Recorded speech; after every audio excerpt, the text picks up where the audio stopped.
وقفے کے بعد گفتگو میں دوبارہ خوش آمدید۔ جیسا کہ آپ جانتے ہیں کہ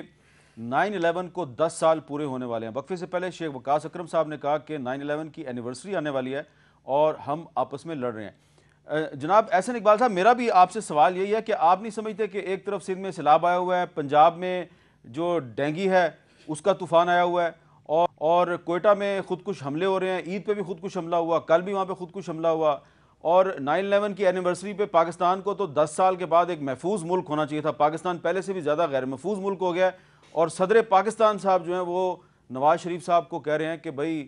جیل کی کھولی کے بارے میں خبردار رہو۔ تو آپ یہ نہیں سمجھتے کہ اس صورتحال میں کم از کم سیاسی جماعتوں کو کسی محدود ایجنڈے پہ اتفاق رائے کی ضرورت ہے؟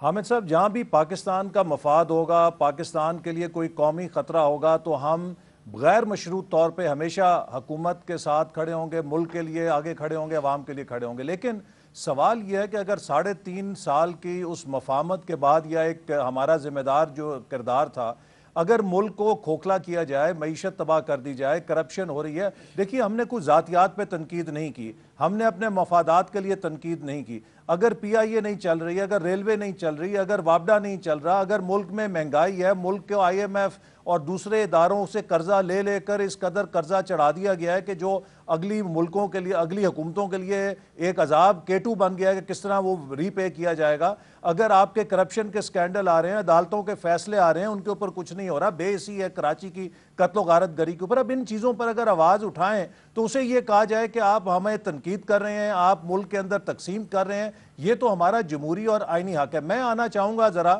جو فوجی مداخلت کے حوالے سے آپ نے بات کی، یہ بڑی اہم بات ہے۔ دیکھیے حامد صاحب، اگر پاکستان میں فوجی انٹرونشن کسی مسئلے کا حل ہوتا تو دنیا کا پاکستان کامیاب ترین ملک ہوتا، چونکہ اس عذاب کو جتنا ہم نے بھگتا ہے اپنی 60-65 سال کی تاریخ میں، شاید کسی اور ملک نے اتنا یہ عذاب نہیں بھگتا۔ دوسری بات یہ ہے کہ اگر آپ تاریخ دیکھیے ابھی تازہ، ترکی اور انڈونیشیا وہ ملک تھے جہاں فوج کا آئینی کردار تھا، لیکن دونوں جگہ وہاں کی فوجیں بھی سمجھ گئیں کہ اگر ملک ترقی کرتے ہیں تو سول، آئینی، جمہوری اداروں کی ایولوشن سے، ان کی ترقی سے ہی مضبوطی سے ملک آگے چل سکتا ہے۔ اب تیسری بات یہ ہے کہ یہ جو حکومت ہے اس کو جمہوریت کے کھاتے میں ڈالنا بھی بہت ناانصافی ہے۔ میں سمجھتا ہوں کہ موجودہ حکومت بھی فوجی مداخلت کا ایک رنگ ہے، یہ NRO کی حکومت ہے جس کو اس وقت کی فوجی اسٹیبلشمنٹ نے اپنے مفادات کے تحفظ کے لیے اور ان پالیسیز کے تسلسل کے لیے جو اس وقت امریکہ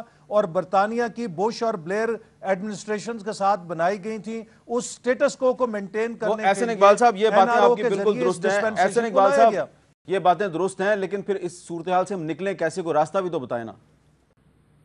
دیکھیے اس صورتحال سے نکلنے کا ایک ہی راستہ ہے کہ ملک کے جمہوری اداروں کو مضبوط کیا جائے۔ میں آپ کو مثال دوبارہ دیتا ہوں، پارلیمنٹ میں نے تقریر کی، ہماری جماعت نے مطالبہ کیا کہ سیکیورٹی کے اداروں سے بریفنگ دلائی جائے قومی اسمبلی کو، کراچی کے اندر یہ کون لوگ ہیں جو یہ سب کچھ کر رہے ہیں، کیا یہ ہمارے اداروں سے بڑے ہیں یا ہمارے اداروں کو ہاتھ روکا ہوا ہے، کام نہیں کرنے دیا جا رہا۔ حکومت نے قومی اسمبلی میں تو سیکیورٹی کے اداروں کی بریفنگ نہیں کی، اب سپریم کورٹ میں جا کر سارے سیکیورٹی کے ادارے پیش کر رہے ہیں۔ تو ان جمہوری اداروں کو کمزور حکومت کا طرز عمل کر رہا ہے جو ان کو نظر انداز کر رہا ہے۔ حل صرف یہ ہے کہ یا تو ان اداروں کو مضبوط کیا جائے، یا پھر اگر حکومت ناکام ہو گئی ہے تو جمہوریت میں اس کا صرف ایک حل ہے، مارشل لا یا فوجی مداخلت نہیں بلکہ فریش مینڈیٹ، تاکہ پاکستان کے قوم کو موقع دیا جائے کہ وہ آزادانہ طور پر فیصلہ کریں کہ ایسی قیادت کو لائیں جو فریش مینڈیٹ کے لیے۔ اچھا احسن اقبال صاحب، یہ بات تو آپ کی درست ہے، لیکن میں سوال پہ سوال آپ سے کر رہا ہوں، آپ کی گفتگو میں سے سوال پیدا ہو رہے ہیں۔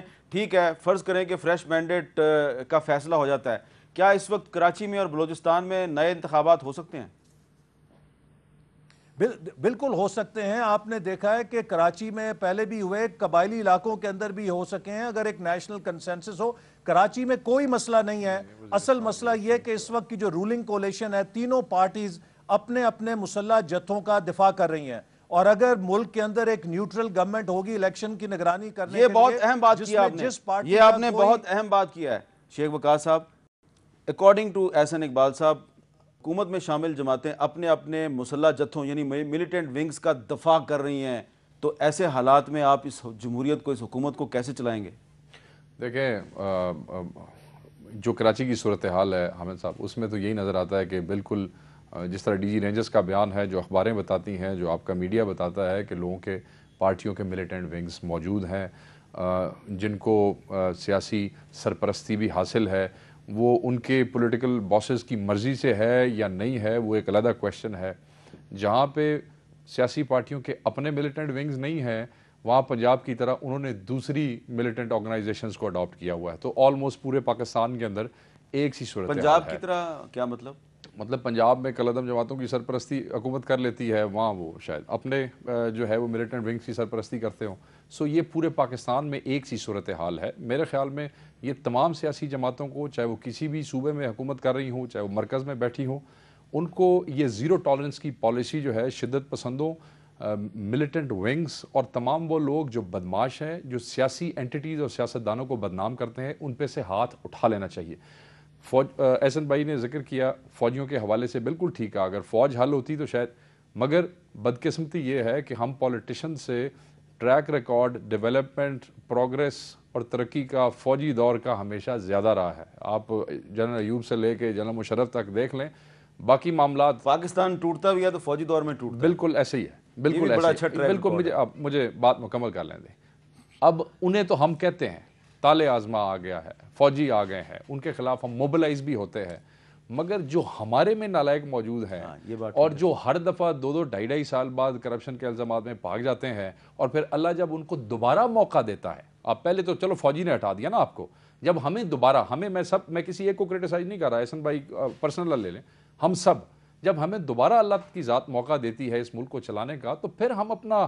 قبلہ درست کیوں نہیں کرتے ہیں؟ پھر ہم اپنے باہمی اختلافات آپ کہہ رہے ہیں ابھی شہباز شریف صاحب کو دوبارہ موقع ملا؟ میں سب کو دوبارہ موقع ملا جی، کس کو دوبارہ نہیں ملا؟ ادھر ہر پارٹی کو دوسری دفعہ موقع ملا ہے۔ اور وہ جو فوج کے واپس آنے کی بات تھی، ایک میں جملہ کہنا چاہتا تھا، میرا بڑا دل تھا، اور میں یہ کہہ دینا چاہتا ہوں کہ فوج اگر آتی ہے تو میں یہ سمجھتا ہوں کہ فوج کو یہ ذہن میں رکھنا چاہیے کہ یہ جو لوزر پولیٹیکل اینٹیٹیز ہیں، جو اس ملک کو جو ہے وہ تباہی کے دہانے پہ پہنچانے کی ذمہ دار ہیں، چاہے کہیں بھی بیٹھی ہیں، کسی بھی جگہ پہ، یہ جب فوجی آئیں گے تو ان کی نالائکیاں پھر چھپ جائیں گی، اور یہ جو ہماری بھولی قوم ہے، ان کو یہ دوبارہ تقریریں کریں گے کہ تالے آزما آ گئے، فوجی بوٹ آ گئے، ان سے ان کی ڈیلیورنس اور ان کی انکمپیٹنس کو کوئی نہیں پوچھے گا، اور یہ جو لوزر پولیٹیکل اینٹیٹیز ہیں یہ مظلوم بن جائیں گی۔ تو میرے خیال میں فوج کو بھی ان کو اب ان کی انکمپیٹنس کی پیک پہ عوام کے سامنے ایکسپوز ہونے دینا چاہیے۔ آپ یہ کہہ رہے ہیں سب کے لیے آپ فوج کو اپیل کریں کہ خدا کے لیے انہیں سیاسی شہید مت بناؤ، یہی کہہ رہے ہیں؟ نہ بنائیں۔ اچھا جی، احسن اقبال صاحب، اس رائے سے آپ اتفاق کریں گے کہ شیخ وقاص اکرم صاحب کہہ رہے ہیں کہ تمام پولیٹیکل پارٹیز اپنے اپنے جو مسلح جتھے ہیں ان پہ سے ہاتھ اٹھا لیں، اس پہ ایگریمنٹ ہے آپ کا؟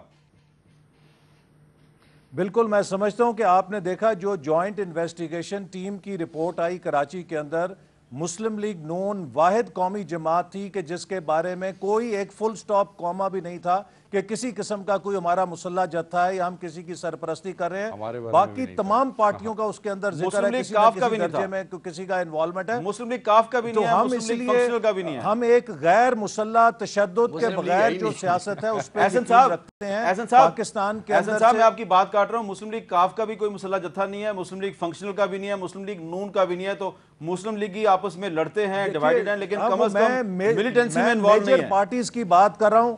میں میجر پارٹیز کی بات کر رہا ہوں۔ یہ کاف لیگ تو اب حکومت کے ایوانوں میں ہی ہے، اگلے الیکشنوں میں دیکھیں گے کہ یہ اب تو وہ کیا کہتے ہیں، وہ سوکھے ہوئے پھولوں کی طرح کتابوں میں ہی ملیں گے یہ، لیکن جو پارٹیز عوامی سطح کے اوپر قومی ہیں ان کی میں بات کر رہا ہوں۔ لیکن حامد، اصل بات یہ ہے کہ جو اس وقت ملک کے مسئلے ہیں، بعض لوگ ٹیکنوکریٹس کی بات کرتے ہیں، دیکھیے اگر اس وقت کوئی ٹیکنوکریٹ کی حکومت ہوگی جو ملک کے سوشل پاورٹی کے ایشوز ہیں، یہاں پہ ریولوشن ہوگا، لوگ سڑکوں پر ہوں گے۔ اس وقت ایک پاپولر پارٹی جس کی روٹس ہوتی ہیں، جب وہ حکومت میں ہوتی ہے تو ایک سوسائٹی کے حصے کو اس نے پیسیفائی رکھا ہوتا ہے، لہٰذا پاکستان کے مسائل کا حل ایک پاپولر الیکٹڈ حکومت کے ذریعے ہی ہو سکتا ہے کہ جو عوام کو ان چوائسز کے لیے تیار کرے جو ٹف چوائسز ہیں، اور ایک ہوا کی حکومت جس کی